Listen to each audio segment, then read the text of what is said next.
ഞാനത് നേരത്തെ അറിഞ്ഞ്, കുറച്ച് ദിവസമായി ഞാൻ അറിഞ്ഞിട്ട്. അത് ഇവള് ദുബായിലെങ്ങാണ്ട് വെച്ച് മറ്റേ ബ്രസ്റ്റിൻ്റെ സർജറിക്ക് വേണ്ടിയിട്ട് എന്തോ ചെയ്തപ്പോൾ ചെക്ക് ചെയ്തപ്പോൾ എന്താണ് അറിഞ്ഞത്. ഞാനത് അറിഞ്ഞ് കുറച്ച് നാളായി, ഒരാഴ്ച എന്തോ ആയി ഞാൻ അറിഞ്ഞിട്ട്.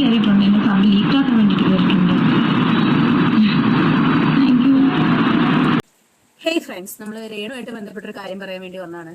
നമ്മൾ അവരെ കുറിച്ചിട്ട് ഒരുപാട് വീഡിയോസും കാര്യങ്ങളൊക്കെ ചെയ്തിട്ടുണ്ട്. അതിൽ ഭൂരിഭാഗം വീഡിയോസും അവരുടെ പ്രവൃത്തികളെ ക്രിട്ടിസൈസ് ചെയ്തിട്ടുള്ള വീഡിയോസും കാര്യങ്ങളൊക്കെ ആയിരുന്നു. എന്ന് കരുതി ഈ വീഡിയോ അവരെ പുകഴ്ത്താൻ വേണ്ടിയിട്ടാണ്, സപ്പോർട്ട് ചെയ്യാൻ വേണ്ടിയിട്ടാണ് എന്ന് ആരും തെറ്റിദ്ധരിക്കരുത്.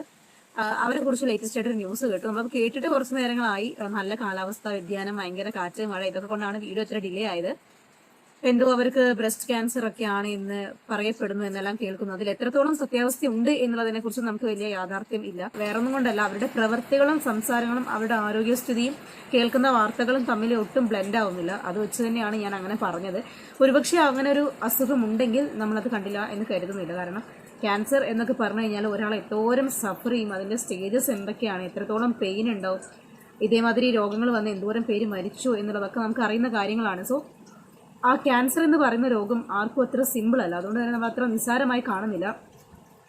അങ്ങനെ എന്തെങ്കിലും ഉണ്ടെങ്കിൽ തന്നെ എത്രയും പെട്ടെന്ന് ഭേദമാവട്ടെ എന്ന് ആത്മാർത്ഥമായിട്ട് തന്നെ പ്രാർത്ഥിക്കുന്നു. നിങ്ങളും എൻ്റെ വീഡിയോ കാണുന്ന എൻ്റെ സബ്സ്ക്രൈബേഴ്സും എൻ്റെ വ്യൂവേഴ്സും ഞാൻ പറയുന്ന കാര്യങ്ങൾ മനസ്സിലാക്കുന്നു എന്ന് വിചാരിക്കുന്നു. നമുക്ക് അവരുടെ പ്രവർത്തികളോടും കാര്യങ്ങളോടൊക്കെ വല്ലാത്ത എതിർപ്പുണ്ട്. അവരുടെ കാട്ടിക്കുട്ടലോടൊക്കെ തന്നെയും അവർ കുട്ടികളെ ട്രീറ്റ് ചെയ്യുന്നത്, അവരുടെ സംസാരം, പെരുമാറ്റം, ബിഹേവിയർ എല്ലാം തന്നെ. എന്നിരുന്നാലും ഇങ്ങനെ ഒരു രോഗാവസ്ഥയിൽ അവരുടെ പ്രവൃത്തി കൊണ്ടല്ലേ വന്നത്, അനുഭവിക്കട്ടെ, അങ്ങനെ നമ്മൾ പറയാൻ പാടില്ല. എന്തൊക്കെയാണെങ്കിലും പോട്ടെ എന്ന് കരുതിയിട്ട് നമുക്ക് അതങ്ങോട്ട് ക്ഷമിക്കാം, അല്ലേ? ഇങ്ങനെ ഒരു ഇനിയിപ്പോൾ ഇതിൽ എത്രത്തോളം ഞാൻ നേരത്തെ പറഞ്ഞാൽ ഇത് റിയൽ ആണോ ഫേക്ക് ആണോ എന്നതിനെക്കുറിച്ച് നമുക്ക് അറിയത്തില്ല. എന്താണെങ്കിലും ഞാൻ നേരത്തെ പറഞ്ഞല്ലോ, ഇവരുടെ ഈ ഒരു രോഗാവസ്ഥയും അവർ കാട്ടിക്കൂട്ടുന്ന പ്രവർത്തികളും തമ്മിൽ ഒട്ടും യോജിക്കുന്നില്ല. അതിന് സമാനമായ ഒരു വീഡിയോ ഞാൻ ഇവിടെ പ്ലേ ചെയ്ത് കാണാം. നിങ്ങൾക്ക് എന്നെ ഇഷ്ടമുള്ളവരാണോ ഇല്ലാത്തവരോ? എന്നെ ഇഷ്ടമുള്ളവരൊന്നും ഇഷ്ടമാണെന്ന് പറഞ്ഞു, ഇഷ്ടമില്ലാത്തവർ ഇഷ്ടമില്ലാത്ത എന്നെ നിങ്ങൾക്ക് ആർക്കൊക്കെ ഇഷ്ടമാണ്? എൻ്റെ സർക്കിളുള്ളവർക്ക് ചിലവർ ഇഷ്ടമില്ലാതെ കയറിയിട്ടുണ്ട്, എൻ്റെ സർക്കിൾ ലീക്കാക്കാൻ വേണ്ടിയിട്ട് കയറിയിട്ടുണ്ട്. Thank you. എന്നെ ഇഷ്ടമില്ലാത്തവരുണ്ട്. ഈ ലൈവ് എന്തായാലും യൂട്യൂബിൽ വരും. കാരണം മനു എന്ന് പറയുന്ന ആ നട്ടില്ലാത്ത നാറ് ഇതിനകത്ത് കയറിയിട്ടുണ്ട്. അവൻ ഇപ്പം തന്നെ ഇത് എന്താ പറയുക, സ്ക്രീൻ റെക്കോർഡ് ചെയ്യും. സോ അവൻ ഇപ്പം തന്നെ ഇത് ലൈവ് പോസ്റ്റ് ചെയ്യും. ഓക്കെ, എനിക്ക് ഇങ്ങനെയൊക്കെ ചെയ്യുന്നവനെയൊക്കെ എന്താണ്, അവനൊക്കെ റീച്ച് മാത്രമാണ് അവൻ്റെയൊക്കെ ലക്ഷ്യം. എന്നാൽ വേറൊരാളുടെ ലൈവിൽ കയറിയിട്ട് സബ്സ്ക്രിപ്ഷൻ എടുത്ത് ഒരുപാട് ഗേൾസ് ലേഡീസ് ഉണ്ട്. എടാ ചുണയുണ്ടെങ്കിൽ മനു നാറ് ചെറ്റേ, നിനക്ക് ചുണയുണ്ടെങ്കിൽ നീ ഏതെങ്കിലും ഒരു സെലിബ്രിറ്റികളുടെയോ അല്ലെങ്കിൽ ഏതെങ്കിലും ഒരു ലേഡീസിൻ്റെയോ സബ്സ്ക്രിപ്ഷനിൽ ചെന്നിട്ട് ലൈവിൽ ചെന്നിട്ട് ലൈവ് എടുത്തിട്ട് നീ പുറത്ത് വിടണം. ഇതൊക്കെ കാണുന്ന സമയത്ത് എങ്ങനെയാണ് നമ്മൾ ആരും പ്രതികരിക്കാതിരിക്കുക എന്ന് നമുക്ക് തന്നെ ഒരു തോന്നലുണ്ടാവും, അല്ലേ? ഇതൊക്കെ ഇങ്ങനെ ഒരു രോഗാവസ്ഥയുള്ള ഒരാളാണ്, ഇങ്ങനത്തെ ഒരു അവസ്ഥയിലൂടെ കടന്നു പോകുന്ന ഒരു വ്യക്തിയാണെങ്കിൽ ഒരിക്കലും ഇങ്ങനെ ചെയ്യത്തില്ല. ഇനിയിപ്പോൾ അത് ട്രീറ്റ്മെന്റിന് വേണ്ടിയിട്ടാണ്, പൈസ ഉണ്ടാക്കാൻ വേണ്ടിയല്ലേ, ക്യാൻസർ ആണ്, ട്രീറ്റ്മെന്റിന് ഒത്തിരി പൈസ വേണം എന്നുള്ള കാര്യങ്ങളൊക്കെ പറഞ്ഞ് നിങ്ങൾ ഒരുപാട് പേര് മുമ്പോട്ട് വരാനുള്ള സാധ്യതയുണ്ട്. ശരിയാണ്, ക്യാൻസർ എന്ന് പറയുന്ന രോഗത്തിന് തെറാപ്പി ചെയ്യുന്നതിനും കീമോ ചെയ്യുന്നതിനും ഒക്കെ അത്യാവശ്യത്തിന് നല്ലൊരു ഹ്യൂജ് എമൗണ്ട് തന്നെ വേണം. പ്രത്യേകിച്ച് ബ്രസ്റ്റ് ക്യാൻസർ എന്നൊക്കെ പറയുന്ന സമയത്ത് അറിയാം ഒരുപാട് പൈസേൻ്റെ ആവശ്യങ്ങളൊക്കെ ഉണ്ട്. എന്ന് കരുതിയിട്ട് സബ്സ്ക്രിപ്ഷൻ വീഡിയോ ചെയ്ത് മറ്റുള്ളവരുടെ കുടുംബം തകർക്കുന്നത് അവരുടെ രോഗാവസ്ഥ മാറ്റാനാണെന്ന് പറഞ്ഞ് ന്യായീകരിക്കുന്നതിൽ ഒരർത്ഥമില്ല. അവരിപ്പോൾ ചെയ്തുകൊണ്ടിരിക്കുന്ന തെറ്റ് തന്നെയാണ്. ഇങ്ങനെ ഒരു രോഗം അവർക്കുണ്ട് എന്നുണ്ടെങ്കിൽ തന്നെ ഇങ്ങനെയുള്ള പ്രവൃത്തികളിലൊന്നും ഏർപ്പെടാതെ കുറച്ചും കൂടെ ഒന്ന് ഒതുങ്ങുകയാണെങ്കിൽ തന്നെ ഇപ്പോൾ അവർക്ക് വീടും കാര്യങ്ങളൊക്കെ വെച്ചു കൊടുത്ത മാതിരി അവരുടെ ചികിത്സയ്ക്കും അവരെ സഹായിക്കാൻ ആൾക്കാരുണ്ട്. പക്ഷേ ഈ ധാർഷ്ട്യത്തോടെയുള്ള സംസാരം, ഇങ്ങനെയുള്ള പെരുമാറ്റം അത് അവർക്ക് ഒരുപാട് വില ചെയ്യും. കാരണം ഇങ്ങനെ ഒരു പോസ്റ്റ് ഇട്ടതിന് ശേഷം അതിന് താഴെ വന്ന കമന്റുകൾ, അതിന് ഇവർ കൊടുക്കുന്ന മറുപടികൾ, അത് എന്താണ് അക്ഷരാർത്ഥത്തിൽ നമ്മൾ ഞെട്ടിക്കുന്ന തരത്തിലുള്ള സാധനങ്ങളൊക്കെയാണ്. ഞാൻ ആ ഒരു കമന്റും കാര്യങ്ങളും ഇവിടെ വായിച്ച് കേൾപ്പിക്കുന്നതിന് മുമ്പായിട്ട് ഇങ്ങനെ ഒരു രോഗം ഡിറ്റക്ട് ചെയ്യാനുണ്ടായ കാര്യങ്ങളും സാഹചര്യങ്ങളും രോഗാവസ്ഥയെ കുറിച്ചിട്ടൊക്കെ ഒരാൾ പറയുന്ന ഒരു ഓഡിയോ ഉണ്ട്. അത് ആദ്യം പ്ലേ ചെയ്ത് കേൾക്കാം. എന്താണ് കരിമലയിലാണ് ട്രീറ്റ്മെന്റിന് ചേർന്നത്. അപ്പൊ എന്റെ ചേച്ചി അവിടെ വർക്ക് ചെയ്യുന്നു. അപ്പൊ അന്ന് ചെയ്യുന്ന നമ്മുടെ അതുലിനൊക്കെ അറിയാലോ. അത് പരിമല ഹോസ്പിറ്റലില്ലേ, മറ്റേ ഇത് പോയല്ലേ, പരിമല ഹോസ്പിറ്റലില്ലേ, പരിമലയിൽ ആ ഒരു ഹോസ്പിറ്റലല്ലേ ഉള്ളത്, പരിമല മെഡിക്കൽ മിഷൻ ഹോസ്പിറ്റല്. അവിടെ അന്വേഷിച്ചറിയാൻ പറ്റി. ഇത് ഒറിജിനൽ ഇതാണ്. അത് ദുബായിൽ വെച്ചിട്ട് പുള്ളിക്കാരി ഒരു ഇതിൽ ചെന്നപ്പോ അവിടെ വെച്ച് ഇതായിട്ടാണ് ഇവിടെ ട്രീറ്റ്മെന്റിന് വന്നത്. മറ്റേ അതുൽ ബ്ലോക്സ് ഇല്ലേ, അവനെ അറിഞ്ഞത് ഞാൻ നേരത്തൊക്കെ അങ്ങോട്ട് ഫോർവേഡ് ചെയ്തത്. അവരൊക്കെ അറിഞ്ഞിട്ടുണ്ട് ഒരാഴ്ച. ഇല്ല, ആരും വീഡിയോ ഇട്ടിട്ടില്ല. പക്ഷെ അവരെല്ലാരും അവൻ അറിഞ്ഞായിരുന്നു. ദുബായിൽ വെച്ച് ഈ സംഭവം അവർക്ക് എന്തോ ഒരു സംഭവമായിട്ട് അവിടെ ഹോസ്പിറ്റലിൽ പോയായിരുന്നു. അവിടുന്നാണ് പിന്നെ ഇവിടേക്ക് വന്ന് ഞാൻ ആ ചിത്താക്ക് മെസ്സേജ് ഇട്ടതിന്റെ തലേ ദിവസമായിരുന്നു പെറ്റ് സ്കാനിങ്ങിന് വേണ്ടിയിട്ട് വന്നത്. അന്നാണ് കൺഫേം ആയത്.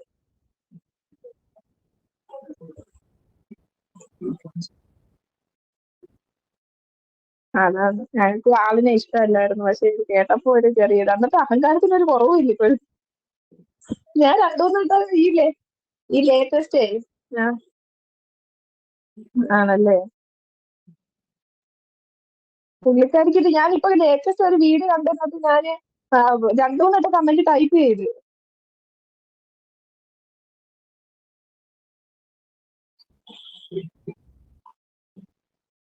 അവരൊക്കെ അറിഞ്ഞിട്ടുണ്ട് ഒരാഴ്ച.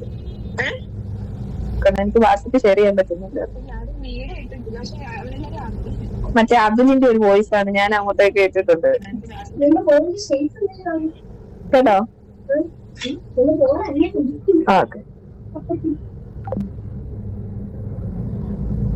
ഞാനത് നേരത്തെ അറിഞ്ഞ്, കുറച്ച് ദിവസമായി ഞാൻ അറിഞ്ഞിട്ട്.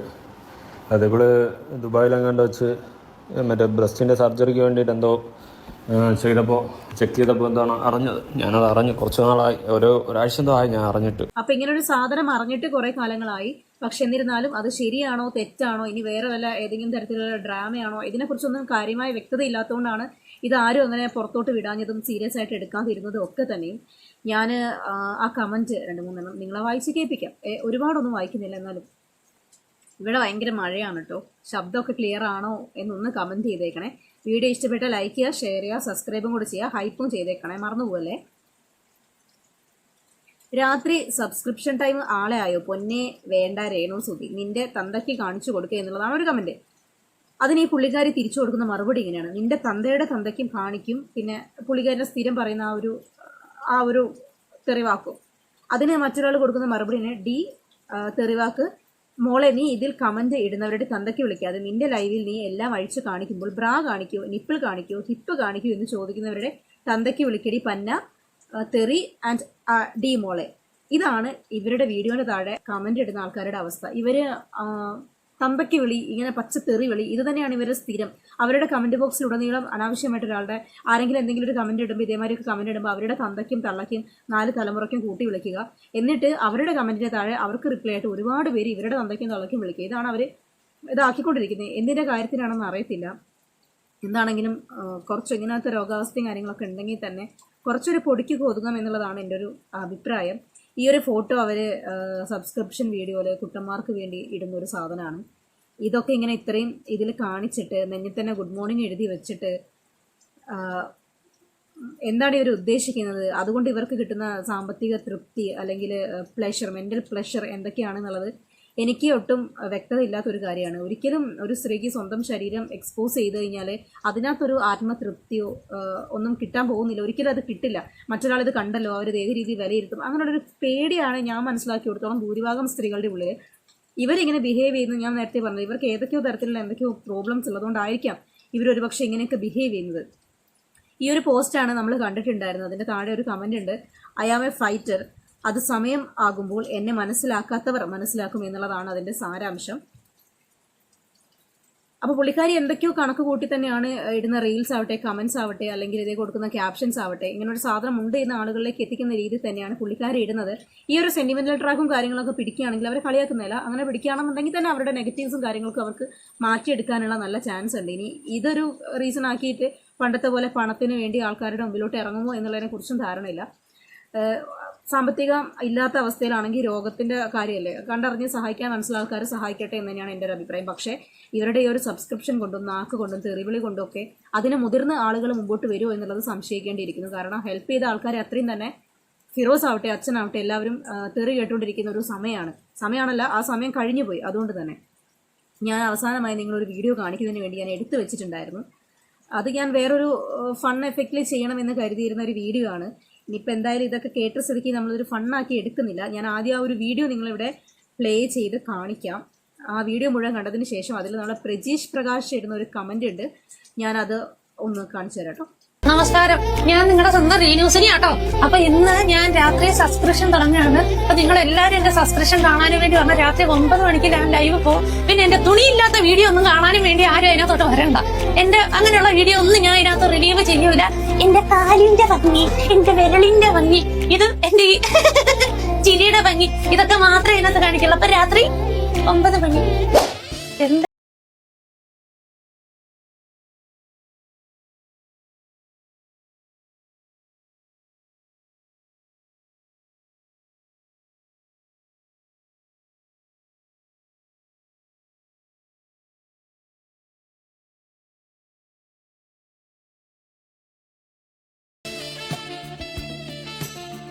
രേണുസുനി, ഞാൻ ആക്ഷൻ പറയുമ്പോ ചെയ്തു തുടങ്ങണം. ആക്ഷൻ. കുറച്ചുകൂടെ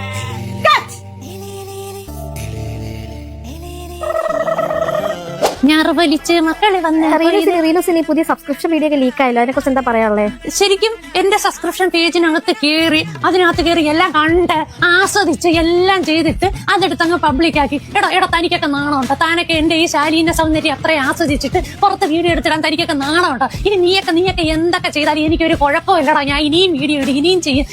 എന്റെ വാശി അനുസരിച്ച് ഞാൻ ചെയ്യോടാ. ഇനിയും പുതിയ റിലേഷൻഷിപ്പ് ആയെന്നായിട്ടു റിലേഷൻഷിപ്പ് ഒക്കെ ആയി.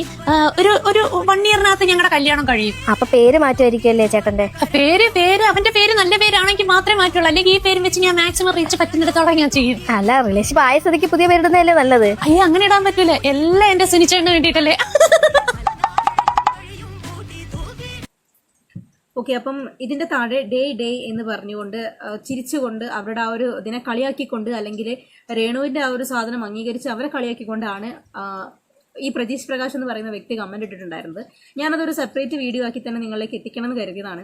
കാരണം ഇവൻ വരെ അവരുടെ സബ്സ്ക്രിപ്ഷൻ വീഡിയോനെ ഇങ്ങനെ കളിയാക്കുന്നുണ്ട് എന്നുണ്ടെങ്കിൽ ഒരകലം പാലിച്ചതും ഇപ്പം പണ്ടത്തെ മാതിരി അവരുമായിട്ട് ആ ഒരു കൂട്ടുകെട്ട ഫോട്ടോസ് റീൽസ് ഒന്നും എടുക്കാതെ ഇച്ചിരി ഗ്യാപ്പിട്ട് നിൽക്കുന്ന എന്തുകൊണ്ടും അവരുടെ ദാമ്പത്യ ജീവിതത്തിനും കുടുംബത്തിനും അവന്റെ സൽപ്പേരും നല്ലതാണ് എന്ന് പറഞ്ഞുകൊണ്ടൊരു വീഡിയോ ചെയ്യണമെന്ന് കരുതിയിരുന്നതാണ്.